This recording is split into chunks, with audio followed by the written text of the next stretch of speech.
It's 6:30. I'll go ahead and call this meeting to order. Mitch, could you call the roll, please? Alphon. Here. Nystrom. Here. Stephen. Here. Melhouse is absent. Pritchard. Here. Okay, number one, public hearing on the proposed use of saved revenue for an athletic facility infrastructure project. I'll go ahead and open this at 6:30. It's a public hearing. And Julie, would you like to give a description? Sure. This is actually for our Futures and Homeschool Assistance Program building that we are planning to build, and it's considered an athletic facility because of the half gym that's in that building. So that's why we have the public hearing, is so that people can share any thoughts that they have about that proposed structure. This is our second hearing. We did do this before. This is a second time because last time it was based on a different budget amount than what had come in. So this one actually is based on $6 million instead of 4.5. Anything from the public, Mitch? No comments. Anything to add? It's 6:31, so I'll go ahead and close the hearing. And we can move right into number two. Resolution supporting the proposed, let's see here, is that the right one? Yep, that's roll call too. Resolution supporting the proposed use of save revenue for an athletic facility infrastructure project. Julie, anything to add here? This is just a resolution to share support for the proposed use of save revenue for the athletic facility infrastructure project. So it's the resolution after the hearing. I move to support the proposed use of save revenue for an athletic facility infrastructure project. We have a motion. Is there a second? I'll second. Mitch, roll call vote, please. Alphon. Yes. Nystrom. Yes. Stephen. Yes. Melhouse is absent. Pritchard. Yes. Okay. Motion carries. Item number three, high school methods classes. We have John Johnson, our high school principal, here to present to you more on this topic. Hello, everyone. Good Be here in front of you all. So I know Julie, There you go. You're good. I know Julie sent a summary of our methods courses. When students have IEPs, means they're currently discrepant from their peers in math, reading, or writing.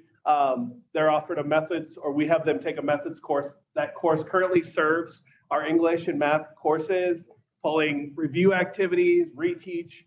And what we are requesting is that course go from a letter grade to a pass-fail. We feel at the high school that we are grading students on the same thing twice in those cases. I did reach out to the Raccoon River Conference and a couple of my colleagues in Des Moines. And I would say the majority of people do a pass-fail option or no grade for these sort of classes, depending on how it works in their schedule. I have a question, John. Yes. So a pass-fail grade, I know a young woman who would like to go on after high school, get a special degree, and that won't interfere with that, will it? Nope, it will not. It is simply designed to allow the credit, the elective credit, instead of grading those students twice, sometimes to a detriment. Okay. Yep, good question.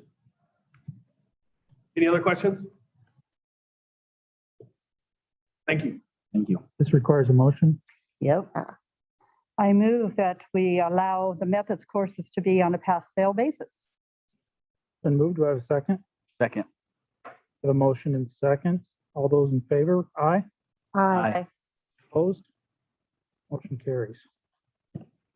Number four, adult meal prices. Julie?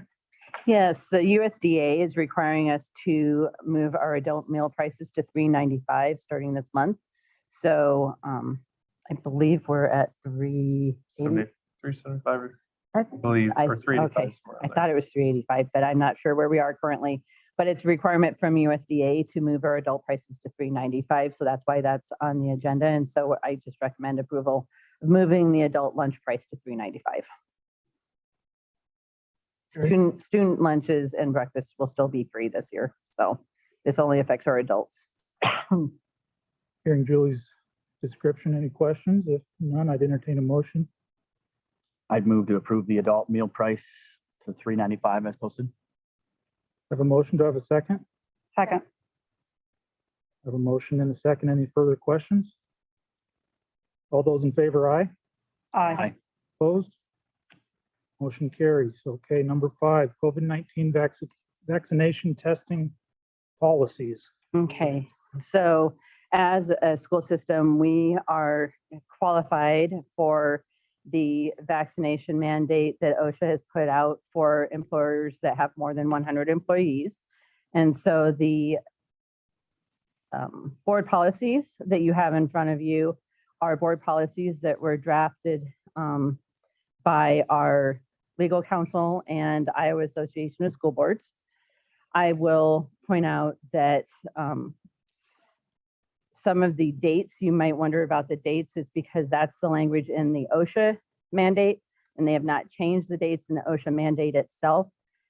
What they have been updating are when they plan to fine organizations that are not in compliance. And I was able to speak with legal counsel today to confirm whether we should be changing those dates or not. And they were adamant that those dates match the OSHA mandate. So that's why you see the dates that you do in the 403.8 document in particular that I'm referencing. So I just recommend approval based on the fact that it's a mandate that will be held to, and part of the mandate is to have policies in place. Brian did call me with another concern about the outdated CDC guidelines. Is that similar, that we can't change the motion because? So I did ask about CDC guidelines, and our legal counsel recommend that we wait to act on the most recent because we do not have any kind of guidance from Iowa Department of Public Health or other Or any updated or guidance. any from the updated CDC guidance OSHA. from OSHA with regard to the change in CDC guidance. So they were recommending that we not make changes based on the CDC guidance at this time until we hear from OSHA as to what they are mandating. That's what she had said. So all litigation has been suspended, or, I mean, are there any more challenges? So it is slated to go before the Supreme Court on the 7th. Okay, They will begin hearing arguments about it. How long those arguments will take, we do not know. How long it will take to get a decision, we do not know. And so that is one of the reasons why legal counsel recommends that we move forward, because it's currently mandated. It's not in a stay currently. Even though the fines for the testing portion won't be enacted until February 9th. The requirements are still there. That's how it was explained to me today when I inquired. so this is really a precautionary or a proactive or get ready for the future. It's required. It's required. I mean, I've read through Yeah. its Mhm. stance, and We're required as an organization to adhere to this. And it is our legal counsel and Iowa Association of School Boards legal counsel that is saying that we need to move forward until told otherwise. okay. Since this is mandated, is there a reason why it requires board action? Is it just the policy portion? The mandate requires that organizations have policy in place. So that's why you have policies before you. I move that we accept the policies that have been set up for the COVID-19 vaccination testing. We have a motion. Do we have a second? I'll second. Been moved and seconded. Any further questions? Well, this could change on a dime, right? I mean, January 10th is the date that we're expected to start oh, this. okay. So are all districts implementing the same policy? For 100 people or Yes. more. For 100 people, yeah. Anyone who has 100 people. If a district does not employ at least 100 people, then they will not be mandated to do this. If they employ more than 100 people, and we employ over 400, So most districts. most districts, but not all. Are there any districts choosing not to adopt policy? What would the consequences? I am not aware of anyone that's choosing not to adopt policy. There are some that are meeting Wednesday. I know some are meeting tonight, some are meeting tomorrow, some are meeting, I mean, there are different dates that they've come up with. We happen to have a special board meeting already scheduled. That's why it was set for today. And our staff's been notified. I did notify them. What's the response been so far? Hard to tell. Is it too early? I think our staff is really great at responding to what we are asking of them. And those that have had questions have been really good about asking questions. And I've been honest with them when I don't know. So we'll continue on that path. We'll keep doing that. You know, if I don't know, that's why I set up a call today to make sure I had more information so that I can provide more information to our staff. Further We have the questions? majority of the people have already shared with us their status. And so we're just trying to gather the last few so that we can start to let those that will need to follow testing procedures to know what to do. I've also been able to, and we've gotten approval. We had requested from the state test Iowa site to be able to acquire tests for the employees that need to test. And we had to then apply to the Department of Ed, and we have done that, and we've also been approved. So now we're hoping to be able to order them. It's a matter of how quickly can we get them so that then they can simply get the tests from us if they want to utilize that so that it will be less of a hardship for our employees. Even though that is not part of the mandate. The mandate does not say that employers need to provide anything, but I think that that's only the right thing to do for our employees is to try and make this as easy and simple as possible. Yeah. And a question that has come up and is, you know, what if the Supreme Court rules that this is null and void? Then at that point, we'll come back to the board table. We will make the policies that we would put in place null and void, just like we did our other COVID policies. And then we would cease to follow the plan. So it can stop just as quickly as it starts.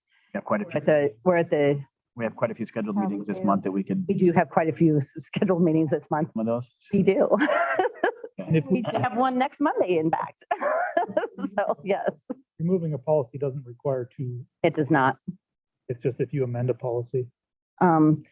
Typically, it's two in emergency situations such as this. That's why it's only one to even enact it, because this is a federal mandate where we're required to. So that's why it's If not something two. changes, we can change. We can change it very quickly.